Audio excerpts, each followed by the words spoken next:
जय हिंद दोस्तों। Welcome to our YouTube channel the online smart classes. आज हम लोग देखेंगे जो हिंदी का जो पहला चैप्टर है, जो कि है श्रम विभाजन और जाति प्रथा, क्लास 10th का। तो उसको आज हम लोग पढ़ेंगे और डिस्कस करेंगे। और आप लोग इस वीडियो को ध्यानपूर्वक देखिएगा तो आप लोग को और किसी चीज़ की ज़रूरत नहीं पड़ेगी, क्योंकि यहाँ से आपका सब्जेक्टिव भी बन जाएगा और ऑब्जेक्टिव भी बन जाएगा। अगर आप ध्यान से उस चीज़ को सुनते हैं, तो जो हम बोलेंगे उस चीज़ को ध्यान से सुनते हैं, तो है ना। यहाँ जो लिखे हुए हैं आप लोग का ये लेखक परिचय है ना। यहाँ से यहाँ तक लेखक परिचय है, जिसके लेखक कौन है? भीमराव अंबेडकर जी हैं। और इधर हम थोड़ा लिखे हुए हैं, जो छोटा चैप्टर है ये हमारा, कि ये इसके बारे में थोड़ा सा सारांश लिखे हुए हैं, थोड़ा बहुत लिखे हुए हैं, ठीक है। अब हम यहाँ से आप लोग को बताएंगे कि क्या है नहीं है। और आप लोग अगर ये वीडियो ध्यानपूर्वक सुनते हैं और देखते हैं तो आपका यहाँ से सब्जेक्टिव प्लस ऑब्जेक्टिव दोनों आसानी से सॉल्व हो सकता है ना। तो इस वीडियो को ज़रूर अच्छा से देखिएगा, ताकि आप लोग को किसी और चीज़ की ज़रूरत ना पड़े, ठीक है। तो चलिए, हम लोग जानते हैं कि श्रम विभाजन और जाति प्रथा, है ना, ये हिंदी का पहला चैप्टर है। और इसके लेखक कौन है? आपका भीमराव अंबेडकर जी है ना। और इसका जो जन्म होता है किसका? भीमराव अंबेडकर जी का जन्म जो होता है आपका कब होता है? 14 अप्रैल 1891 ईस्वी में इसका क्या होता है? जन्म होता है। और ये क्वेश्चन यहाँ से ये भी तो आ सकता है ना कि श्रम विभाजन और जाति प्रथा के लेखक कौन है? तो भीमराव अंबेडकर जी है ना। या यहाँ से ये भी हो सकता है कि भीमराव अंबेडकर जी का जन्म कब होता है? तो 14 अप्रैल 1891 ईस्वी में इसका जन्म होता है ना। स्थान कहाँ पर, कहाँ जन्म हुआ था इसका, है ना। तो इसका जन्म जो हुआ था महू मध्य प्रदेश में हुआ था। कहाँ पर हुआ था? महू मध्य प्रदेश में इसका जन्म होता है। किसका? भीमराव अंबेडकर जी का जो जन्म होता है ना। और कहाँ? एक दलित परिवार में हुआ था। क्या हुआ था? दलित, मतलब बहुत ही गरीब परिवार में इसका जन्म हुआ था, है ना। अब बोलते हैं कि जब वो प्रारंभिक शिक्षा, मतलब उन्होंने अपना प्रारंभिक शिक्षा जो अपने क्षेत्र से ही ग्रहण किया, और इसके बाद उन्होंने क्या किया? प्राथमिक शिक्षा के बाद बड़ौदा नरेश, कहाँ के नरेश थे? बड़ौदा के एक नरेश, मतलब राजा हुआ करते थे, उसके प्रोत्साहन पर, किसके प्रोत्साहन पर? बड़ौदा नरेश के प्रोत्साहन पर वो कहाँ चल जाते हैं? उच्च शिक्षा के लिए कहाँ चल जाते हैं? न्यूयॉर्क चल जाते हैं ना। ये क्वेश्चन यहाँ से ये भी आ सकता है कि किसके प्रोत्साहन पर वो कहाँ गए थे? न्यूयॉर्क गए थे। तो बड़ौदा नरेश के प्रोत्साहन पर वो कहाँ गए? न्यूयॉर्क पढ़ने गए थे, है ना। इसके बाद वो शिक्षा के लिए कहाँ कहाँ गए थे, है ना। वो शिक्षा के लिए कहाँ कहाँ गए थे? तो वो शिक्षा के लिए जो थे अमेरिका गए थे और इंग्लैंड गए थे, है ना।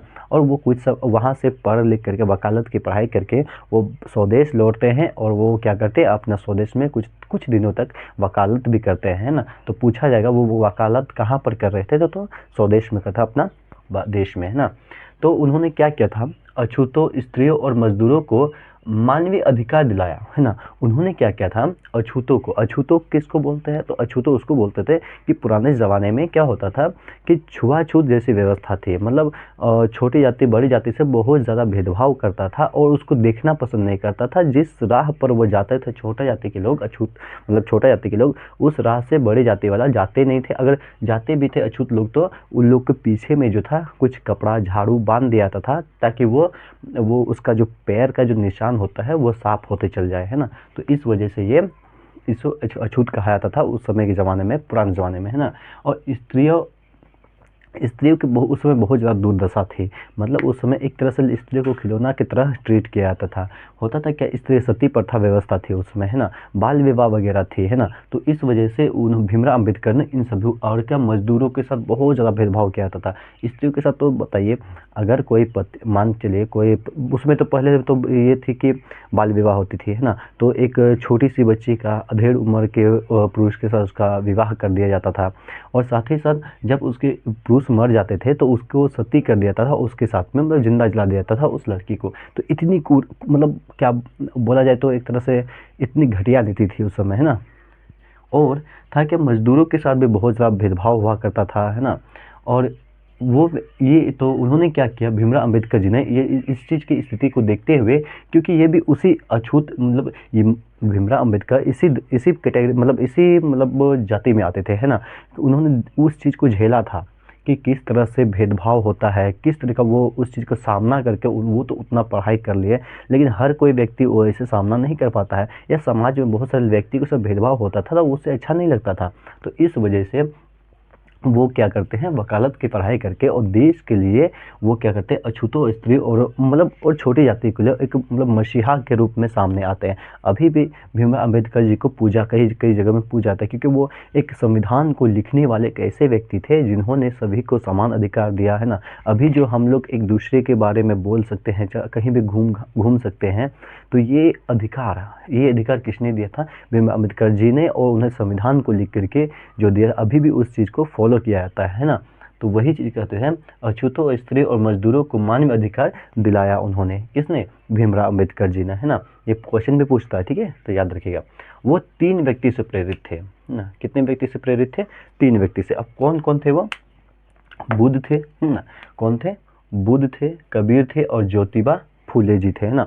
तो इन 3 लोगों से वो क्या थे, प्रभावित थे। तो पूछा जाएगा कि भीमराव अंबेडकर किन व्यक्तियों से प्रभावित थे, है ना, किन किन व्यक्तियों से प्रभावित थे, तो बुद्ध, कबीर और ज्योतिबा फूले से, है ना। तो उसको मतलब भीमराव अंबेडकर जी का और भी कई नाम थे, नाम था, जिसमें से पहला नाम था बाबा साहब के नाम से भी जाना था। अभी भी हम लोग उसको बाबा साहब के नाम से जानते हैं। संविधान निर्माता के नाम से जानते हैं, मतलब संविधान के को लिखने वाला, उसको रचने वाला, है ना, कौन थे, भीमराव अंबेडकर जी, है ना। इसके अन्य नाम है, याद रखिएगा। उसकी प्रमुख किताबें हैं, बहुत सारी ऐसी रचनाएं हैं, उन्होंने किताबें लिखी, है ना। उसमें से कुछ है यहाँ पर, जिसमें द कास्ट इन इंडिया, है ना। ये कई बार एग्जाम में पूछ चुका है कि द कास्ट इन इंडिया के लेखक कौन है, तो भीमराव अंबेडकर जी है ना। यह देयर मैकेनिज्म, ये भी पूछा गया है, ये भी पूछा गया है, बुद्ध एंड हिज धम्म, ना, ये भी कई बार पूछे। ये जो किताबें हैं, इन किताबों के बारे में पूछा जाता है एग्जाम में कि ये किसकी रचना है, तो किसकी रचना है, तो भीमराव अंबेडकर जी की रचना है, ये याद रखिएगा, ठीक है। इसके बाद बाबा साहब अंबेडकर संपूर्ण वाङ्मय नामक नाम से 21 खंडों में प्रकाशित है।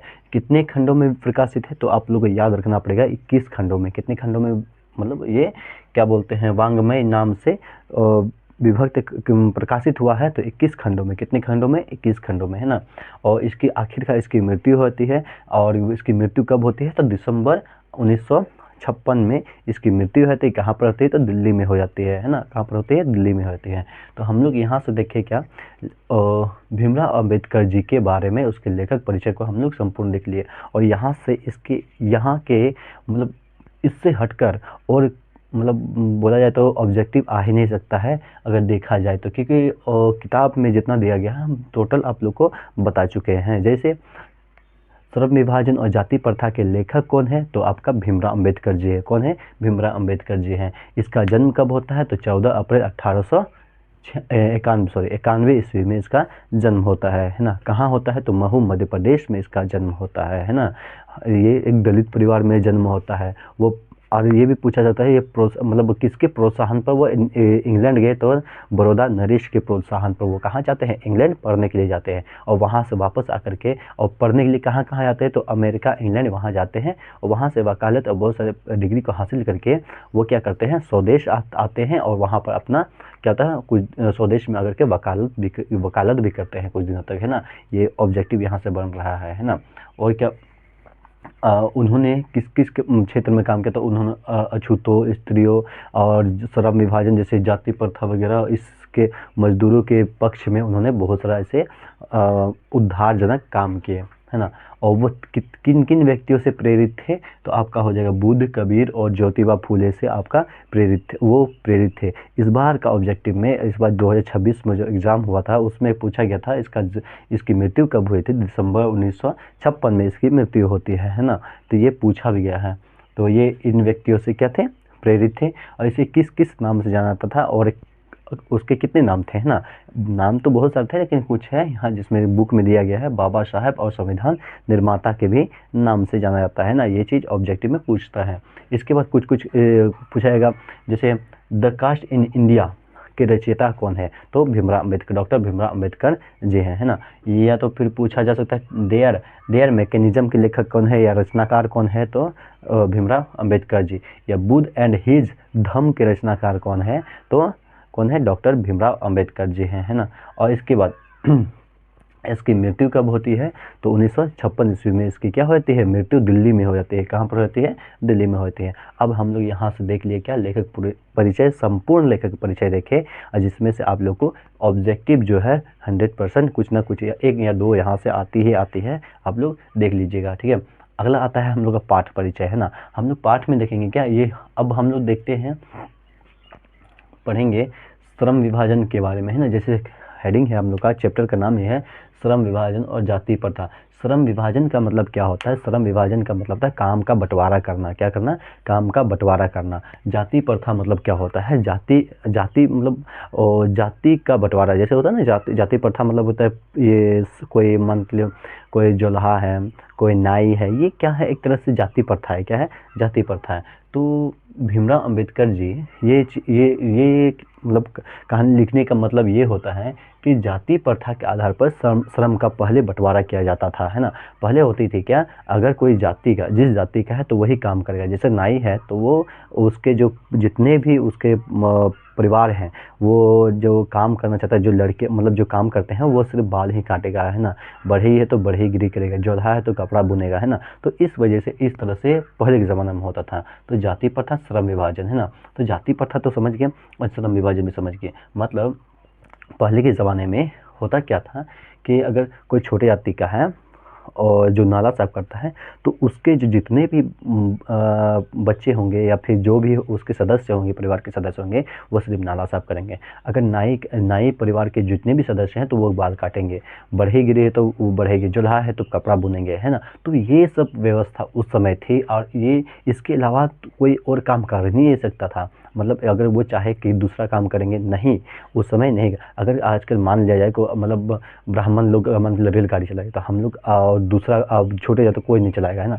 तो भाई साहब हम लोग तो जैसे हम लोग क्या करेंगे, हम लोग तो कुछ नहीं कर नहीं सकते हैं। तो उसी तरह से पहले के ज़माने में बहुत सारे ऐसे श्रम विभाजन वगैरह थे। जैसे टालू भाव से करते, अब मान के श्रम विभाजन जाति के आधार पर कर दिया जाए, जबरन करवाया था, तुम यही काम करोगे, इसके अलावा कुछ काम नहीं कर सकते हो, तुम दूसरे काम को छू नहीं सकते हो, तुम यही कर, चाहे तुमको उसमें मन लगे चाहे ना लगे, तो फिर भी काम करना पड़ता था, है ना। तो ये अगर किसी व्यक्ति को जिस काम में मन ना लगे तो वो व्यक्ति उस काम को अच्छा ढंग से नहीं करता है, जिसकी वजह से वो टालू भाव से करता है। टालू भाव मतलब क्या होता है? अगर मुझे मेरे परिवार वाले मतलब मेरे पिताजी या कोई दादाजी अगर बाल काटते हो, तो ये ज़रूरी नहीं कि मुझे भी वो चीज़ पसंद हो, है ना। हम कोई और काम कर सकते थे, उस समय नहीं कर सकते थे, और जिसकी वजह से वो कोई भी टालू भाव से करते थे। अगर टालू भाव से करेंगे, पता चला कि मुझे उस काम करने में मन ही नहीं लगता है, अगर कोई बाल कटा हम टकला कर दिए, है ना, तो ऑब्वियसली बात है भाई, वहाँ पर तो मार पड़ेगी ही, और वह अच्छा ढंग से वो काम नहीं होगा। और अगर टालू भाव से कोई भी काम करोगे तो वो हानि तो होगी ही, आर्थिक हानि भी हो जाती है। आर्थिक हानि मतलब पैसा ठीक ढंग से हम कमा नहीं पाते। कोई भी काम करता है तो वो पैसा कमाने के लिए वो ठीक ढंग से आर्थिक हानि यहाँ से शुरू हो जाती है।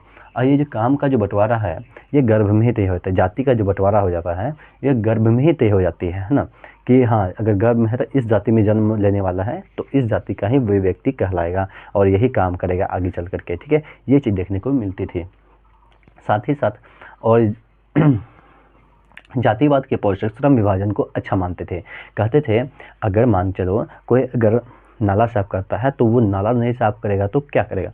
अगर कोई व्यक्ति नाई है तो बाल नहीं काटेगा तो कौन काटेगा, है ना।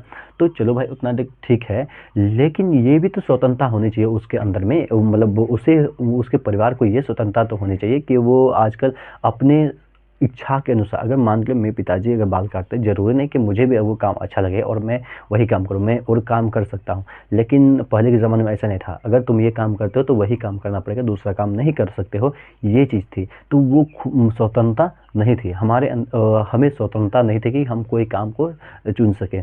लेकिन पहले जो थी यही सब होता था, है ना। और जिसकी वजह से लोग क्या बेरोजगारी के नौबत पर आ जाते थे, है ना। तो इसलिए लेखक इस कहानी में कहते हैं कि मतलब गरीबी और उत्पीड़न से भी बड़ी समस्या क्या है? तो जाति प्रथा श्रम विभाजन है ना, सबसे बड़ी समस्या है। क्यों है जी? क्योंकि जाति प्रथा श्रम विभाजन जो है अपनी रुचि को छोड़ कर, आपके रुचि को छोड़ करके बिना मतलब पहले के ज़माने में बिना मतलब रुचि के आपको काम को करना पड़ता था। जो काम दिया जा मतलब आपके पूर्वज करते थे, तुमको वही काम करना पड़ेगा। इसके अलावा तुम कुछ काम नहीं कर सकते, जिसकी वजह से ये बेरोजगार हो जाते थे। क्या हो जाते थे? बेरोजगार हो जाते थे, है ना। तो उद्योगों उत्पीड़न से भी बड़ी समस्या इसी को ही मानते हैं। और लेखक जो है इस कहानी में कुछ पाठ से हट करके कुछ बोलते हैं, जो कि बोलता लोकतंत्र जो है कि ये जरूर नहीं कि हम लोग जिस सरकार को चुनते हैं वो हम लोग पर सिर्फ शासन करने के लिए है ना। ये नहीं, वो हम लोग के क्या बोलते हैं उसको, हम लोग की ज़रूरतों को समझे, उसके अनुसार नियम कानून बनाए। ठीक है, तो हम लोग क्या बोलते हैं, उसमें लेखक बोलते हैं कि लोकतंत्र जो है दूध और पानी जैसा मिश्रण है। तो यहाँ से क्वेश्चन ये भी पूछता है, लोकतंत्र कैसा मिश्रण है? दूध और तेल के जैसा, पानी और तेल के जैसा, या बहुत सारी चीज़ें हैं जो ऑप्शन में दिया जाता है। और हम लोग को पता होना चाहिए ये कैसा मिश्रण, दूध और पानी का मिश्रण जैसा है ना। ताकि अगर पानी और दूध में पानी डाल दिया जाता तो पूर्ण रूप से पता नहीं चलता, उसी तरह से ये मिश्रण है।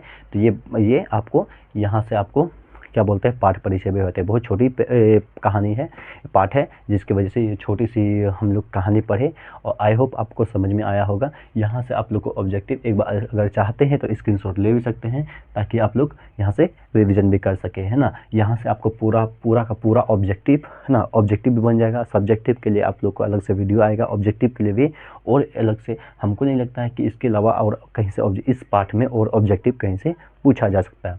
जैसे पूछा क्या जाएगा कि जन्म कब हुआ, तो आपको बता ही दिया गया है कि 14 अप्रैल 1891 ईस्वी में। कहाँ हुआ? महू मध्य प्रदेश में, एक दलित परिवार में हुआ था, है ना। दूसरा क्वेश्चन ये भी आ सकता है कि वो किसके प्रोत्साहन पर वो इंग्लैंड पढ़ने गए थे, तो बड़ौदा नरेश के प्रोत्साहन पर गए थे, है ना। और वो शिक्षा के लिए कहाँ कहाँ गए थे, तो अमेरिका और इंग्लैंड गए थे।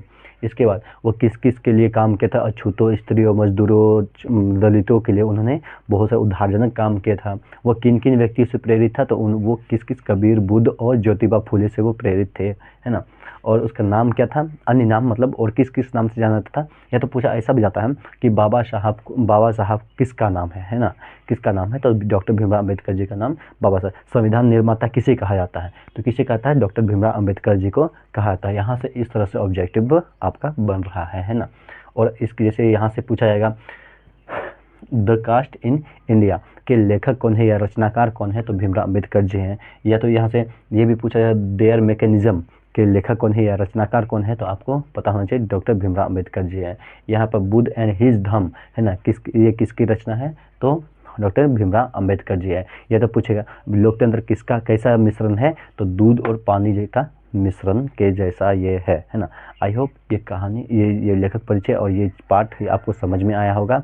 तो आशा करते हैं आपको ये वीडियो अच्छी लगी हो। तो प्लीज़ इस वीडियो को लाइक करें, सब्सक्राइब करें, अपने दोस्तों को भी शेयर करें, ताकि हमें भी मोटिवेशन मिल सके ऐसे अच्छे वीडियो बनाने का। और भी इससे बहुत जल्द ही आपको क्या बोलते हैं, ऑब्जेक्टिव भी करवा दिया जाएगा, उसके लिए अलग वीडियो आएगा, और सब्जेक्टिव के लिए भी अलग वीडियो आएगा। इसके बाद हम लोग अगला चैप्टर करेंगे, ठीक है। तो जय हिंद दोस्तों।